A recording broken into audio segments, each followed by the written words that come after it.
Now, the Roma Wine Company of Fresno, California presents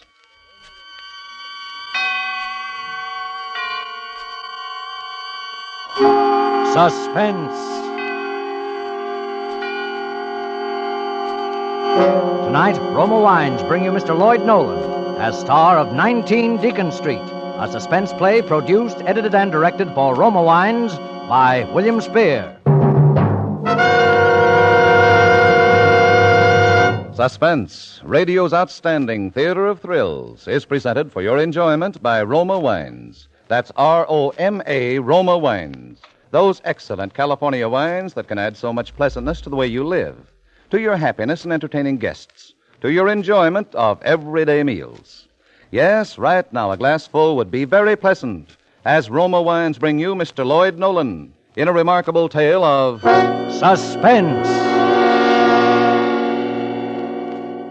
Oh, what a business, what a business. Do you know how it is? When you're keeping something to yourself, something that scares you, something that nobody else will believe. Well, if I tell you how it really happened, you'll say I'm nuts. But if I don't talk, then for sure I'll go nuts. Listen. Did you ever have a dame get under your skin till you were ready to hang yourself with your own belt just to be rid of her? Yeah. She did that to me. That blonde. That beautiful blonde. And the funny thing is, we never even met.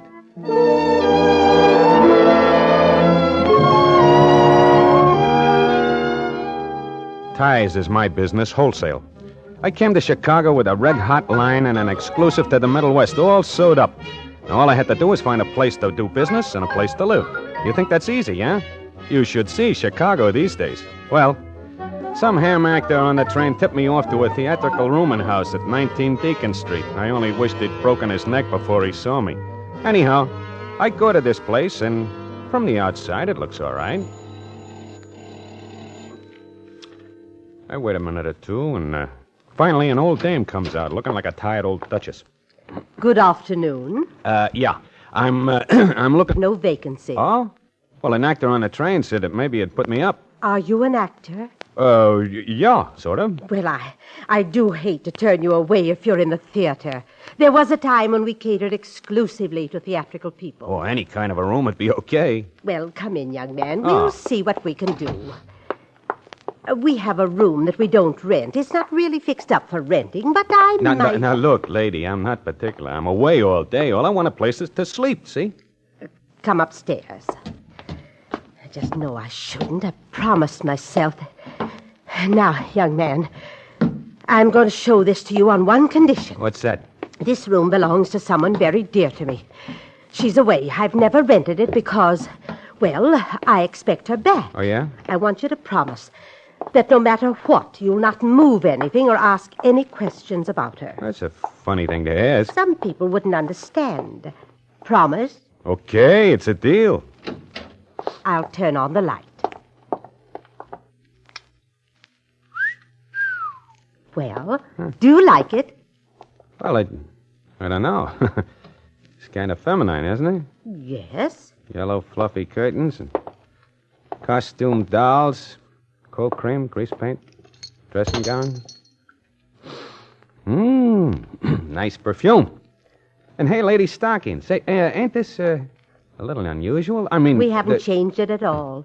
You don't realize this, young man, but you're standing in a shrine. Am I? Oh, a what? We haven't touched her room because someday she'll be back, and she'll find everything just as she left it. Is this her picture on the mantel here? Yes. Isn't she beautiful? Wow, you can say that again. I never even saw such a beautiful dame. And notice the long golden hair. Yeah. Oh, if you could really see it. Long and shimmering like thin strands of purest gold. And she'll be back. Well, when do you expect her? I don't know. What, didn't she say? No, she didn't say a word. One day she was here, and the next day she was gone without a word. How long ago? In a few days, it'll be 10 years.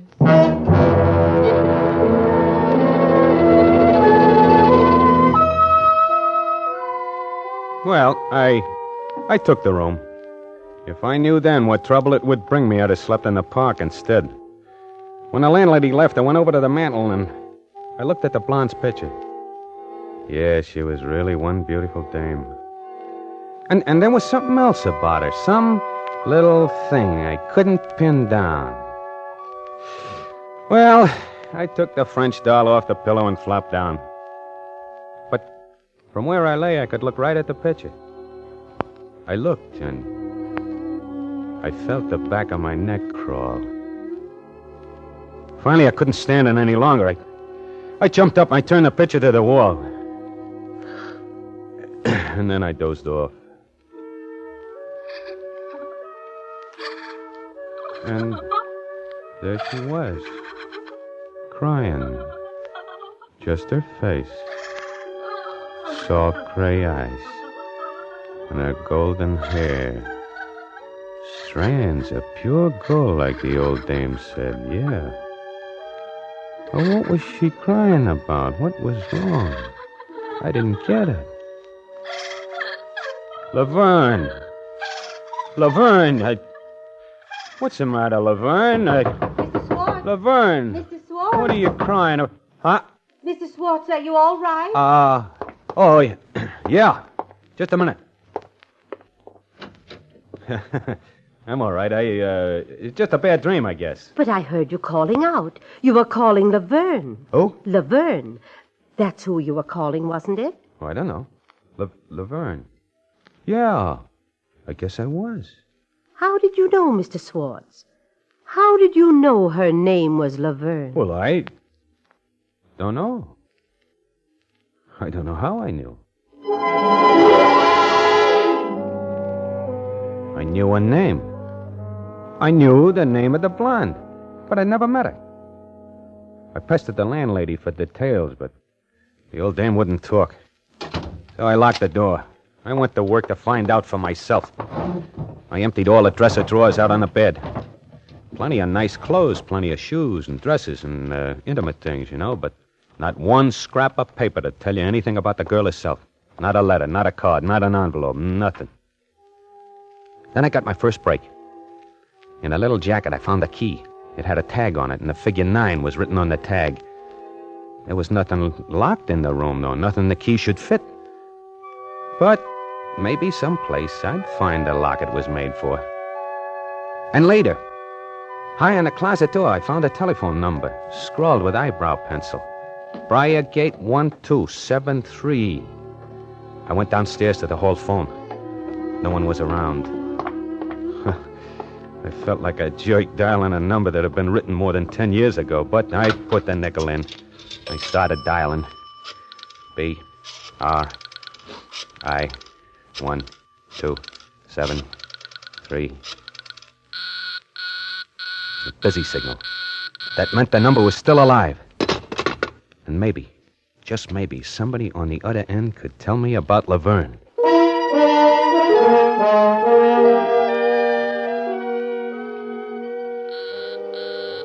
An hour later, I was still dialing that number and still getting a busy signal. So I finally give up and went to my room. What business was it of mine if some stale babe wanted to disappear? I had my own headaches. I had 400 dozen fancy neckties to get rid of. Laverne was still in that room. I felt it in my bones. And I couldn't sleep.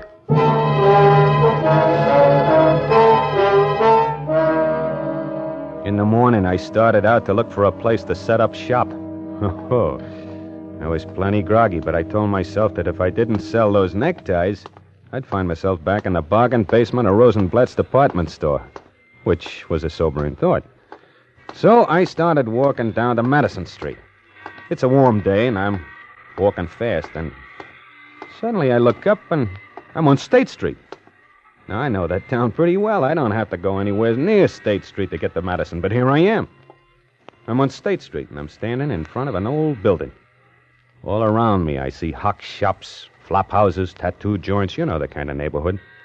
And right in front of me, this old building, all boarded up. Suddenly, I get the brainwave that this is the kind of a joint I need for my business. Looked like it hadn't been used for 50 years, so the rent couldn't be too high, and it's big and central. So I just ankle around to the alley, try the back door. Figure there must be a caretaker or somebody around, so I give a yell. Hey! Anybody in there? No dice. This is kind of funny because I can see a light shining through the crack in the boards. So I start pounding on the door. Hey, open up! Open up, will you? What do you think you're doing? Huh? Oh, hello, officer. Well, I just thought that there'd be a janitor around. Does it look like there'd be anybody around with the doors all padlocked like this? Yeah, but look, there's a light burning inside. It's just a work light on the stage. It burns all the time. What do you want, mister? I want to rent the joint. Where can I find the owner? Rent it, huh? Yeah. You better get in touch with Jasper Florenz. Oh, the big stage producer. That's right. He used to run this little burlicue house before he was in the Chips. Got his start here. You can probably get him on the phone at his office.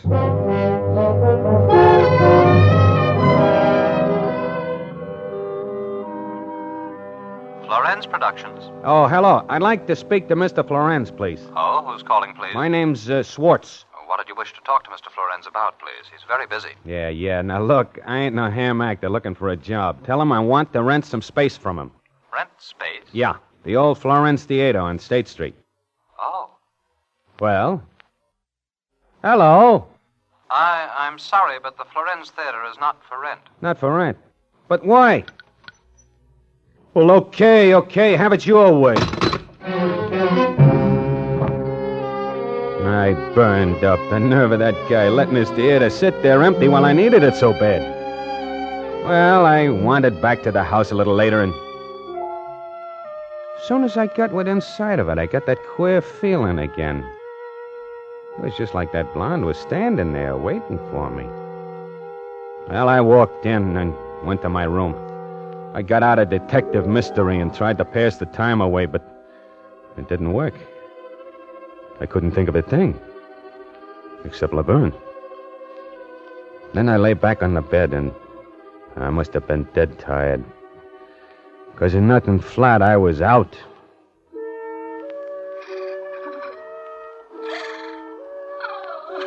And there she was again.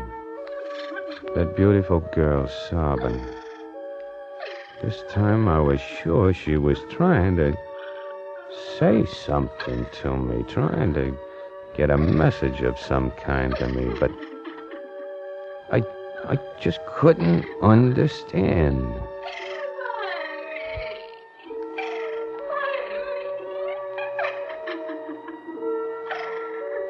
What was she trying to say? Was she asking me to find her?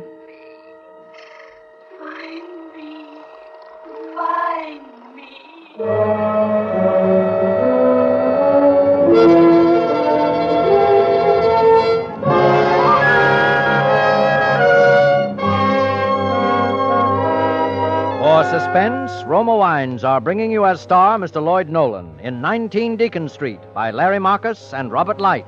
Roma Wines' presentation tonight in radio's outstanding theater of thrills, Suspense.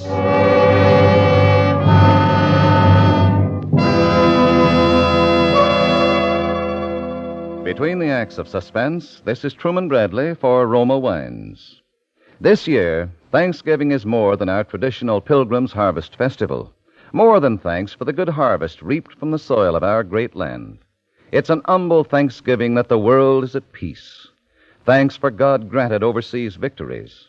Thanks for cherished freedom at home. Thanks for loved ones with us again. Today, in many American homes, wine, Roma wine, is as symbolic of this day of thanks as the traditional turkey.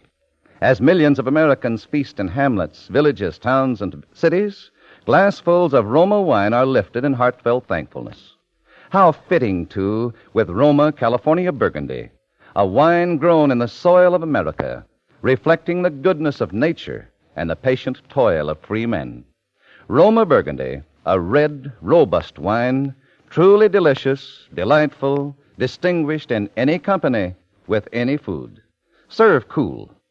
Remember, because of uniformly fine quality at low cost, more Americans enjoy Roma than any other wine. R-O-M-A, Roma Wines.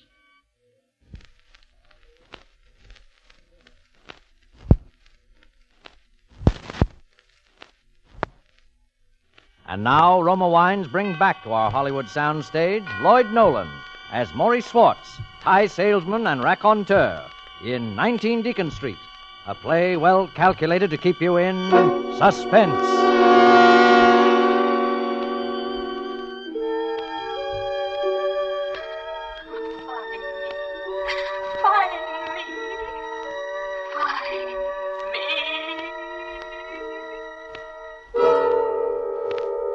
After that, I was afraid to sleep. So I grabbed my hat and ran out of the house. I stopped at a joint down the street and ordered some coffee. And while I was sitting there, I all of a sudden remembered what my uncle, my mother's brother, used to say. He said, if you want to forget something that's bothering you, just concentrate on something else. Anything else. Well, but what could I concentrate on? And I thought. And then I thought of the theater, the Florence Theater. Other guys had tried to rent it for years and failed, but I needed it. And if I used my brain for that one thing, if I did nothing but plan ways of breaking Florence down, I might be able to level myself out and at the same time swing the deal. Later that morning, I got in touch with an agent I knew, and he gave me Florence's address. I took a cab out there. It was on Lakeshore Drive, and very hoi polloi. Florence was sitting in his study. He looked just like his pictures. Tall, gray-looking, with a nice sort of smile. But his necktie was lousy. Well, we had quite an argument. Did I understand that you're interested in the Florence Theater? Yeah, that's right. I tried to see you at your office, but I couldn't get past your secretary. That's why I thought I'd take a chance in seeing you here. I see. You're rather persistent, aren't you, Mr. Swartz? Well, you see, it means a lot to me, Mr. Florence. I understand it's been closed for years, but it's just what I need. I believe my secretary told you I didn't want to rent the theater, didn't you? Well, sure he did, but, Mr. Florence, did you ever have a hunch? A hunch? Why, yes, of course. Well, do you generally play your hunches? Well, sometimes. Well, I got a hunch about your theater. I see. Well, I'd like very much to help you, but I'm afraid it's out of the question. But why? Well, it's where I produced my first shows. Has memories for me. Some pleasant, some not so pleasant. Reopening that theater would be like reopening a part of my past that I'd rather keep closed. Oh, but ain't that kind of silly, Mr. Florence? I wouldn't put on shows there. All I wanted... admire your persistence, Mr. Swartz, but the answer will always be no. Okay. You win for now. But I ain't giving up. Because when I want something real bad, I get it. And I want your theater bad. For personal reasons. Now, here's my card. I've written my phone number on it in case you change your mind. And you'll change your mind, Mr. Florence. You think so? Yeah, I think so. As you say, I'm persistent. Hello? Oh, Mr. Bogart, yes. This isn't Mr. Bogart. I was just kidding. This is Swartz again. Yeah. Oh, you. Yeah, you sure you don't want to rent that theater? Still very sure, Mr. Swartz. Look, Swartz, I want you to stop hounding me. It's not doing anybody any good standing empty. That's for me to decide. I want you to leave me alone, do you hear? I want you to leave me alone. Yeah, and that's how it went, and it worked at first. For a while, I forgot about Laverne, and I got Florence plenty nervous, but every time I went back to 19 Deacon Street, I wondered who was more nervous, him or me. And all the time I'm dogging Florence, I'm still sneaking in calls to that phone number I found in the closet, Briargate 1273. And I'm still getting busy signals. And then one night as I'm listening to the busy signal, I get mad. Hey, operator! Operator! This is the operator, sir. So what's been going on around here? For 3 days and nights I've been dialing this number, and all I got is a busy signal. I'll connect you with my supervisor. Well, what good's that gonna do? Now, look, is there any way of finding out who this number belongs to? Surely, sir. Unless it's an unlisted number, you can get that information by dialing 2080. You mean I can find out who's at the other end of this phone by dialing that number? Well, there's nothing like that back home. Yes, sir. Chicago has that service. And I spend 3 days listening to a busy signal. Say, lady, where can I dial for brains?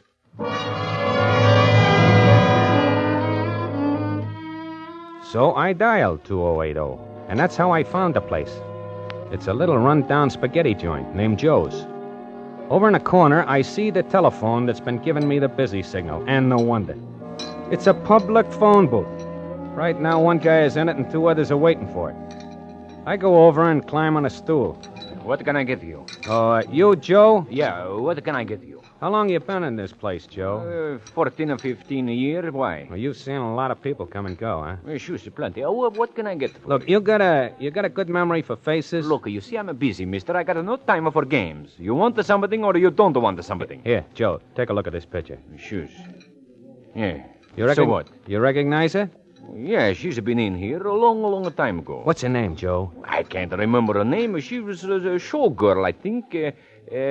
Claire or something. Wasn't it Laverne, Joe? Yeah, that's right. Yeah? Laverne Claire. She's always come in here with the big shot. With the big shot? Well, he wasn't so big a shot then, but he was going to places. And then she jilted him and run off with some other guy. I remember very good because he used to come in here after that and sit here alone all the time. Break him up pretty bad. Hey, and who was this big shot? You remember that, Joe? Oh, sure. The big producer, Jasper Florence. And now what can I get to you, huh?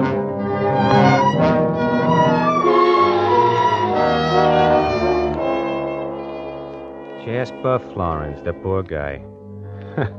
Here I've been hounding him for that theater, and he's holding out because it'll break his heart to let it go. He won't rent because it's a chunk of his life, a bad chunk. And it's in that theater. Well, that's what a dame can do to you. But what a mean dame she must be. But anyway, I begin to feel better. Now, first thing tomorrow, I'd go out, find another place to do business, and I'd start selling ties. But when I get home, I was in for another surprise. On my door, there was a note from the landlady. Jasper Florence called. He changed his mind about the theater and will meet you there at 8 o'clock. Well, figure that one out. I looked at my watch and it was 5 after 8 already. I get to the theater about 20 past. Nobody's there. So I wait around in front for a few minutes and then I look down at the front door. The padlock I saw on it the other day was gone. I give the door a little push. It swings open. Well, it's just like any other theater lobby. White tile, brass rails, cobwebs all over everything, of course. I go on into the house, and there in the center of the stage is that one big work light the cop told me they've been keep burning all these years. What a queer duck that Florence must be to keep electricity going for 10 years. And in the center of the stage is a big organ. And the light behind it sends screwy shadows up against the wall. I walk down the long aisle and up the stairs onto the stage.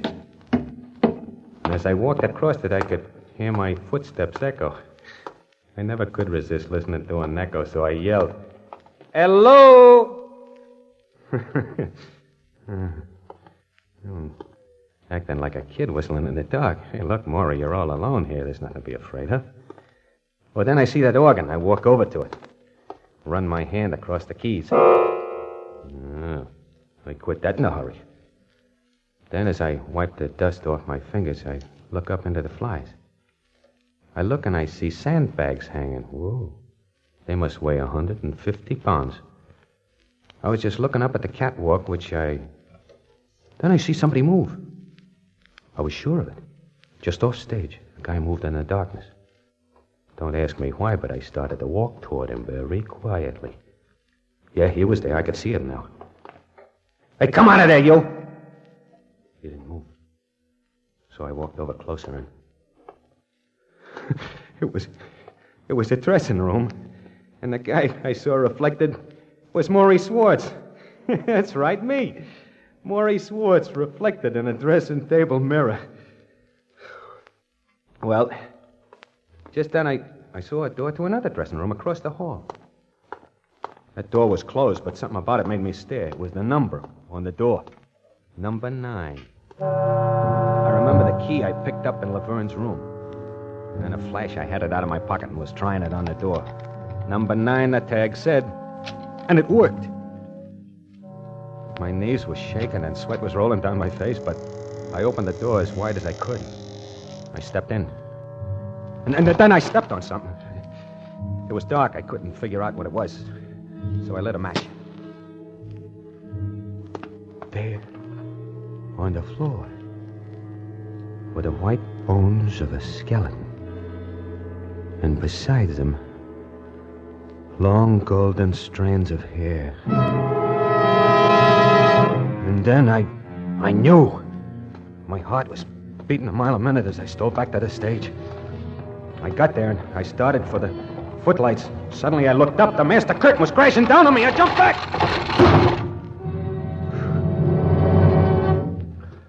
Got away just in time, didn't you, Swartz? Huh? Too bad. Florence, where are you? You can't see me, Swartz, but I can see you. I'm up here in the flag area in the shadows. But you're well lighted by that work light. You make a very good target down there. I wouldn't do that, Swartz. If you make one move to put out the light or get away, I'll cut these counterweights and you'll be smashed to nothing. You killed Laverne, didn't you, Florence? You killed her and then you closed your theater and locked it up so she'd never be found. No wonder you wouldn't rent. And what are you going to do about it, Mr. Swartz? You don't have much of a chance, do you? No, there's no way off the stage, is there? Well, I can get out the wings, Florence. It's a long walk, my friend. And before you make it, I'll drop these sandbags on you. Oh, yeah. Well, maybe in a minute or two I'll make a dash. Maybe I'll be faster than you will. Then what, Florence? Then you'll fry for killing that girl. She had it coming. And so have you, my friend, for being a meddler. And you're going to get it. I'm cutting the weights loose now. No, don't do that, please, will you?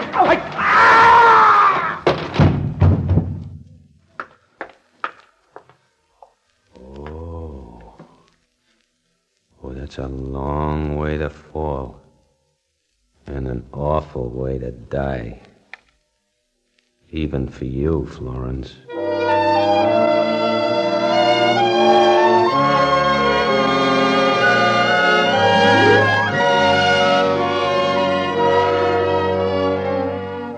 Well, there's the story. And if you don't believe it, there's nothing I can do. Florence was leaning over, cutting those ropes, and the guardrail in that old theater gave away. And it was curtains for him.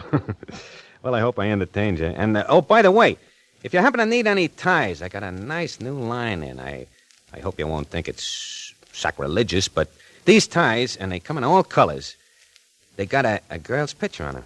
It's a cute idea, huh? I call it the Laverne tie. So don't forget, look me up. I got a little stand in Rosenblatt's department store. You can't miss it.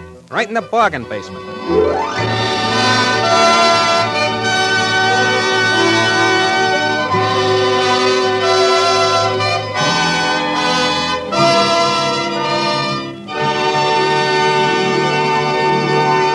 Roma Wines have brought you Lloyd Nolan as star of 19 Deacon Street. Tonight's study in Suspense.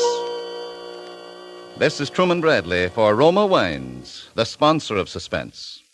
Welcoming guests with Roma California Sherry is becoming an American custom, says famed hostess Elsa Maxwell.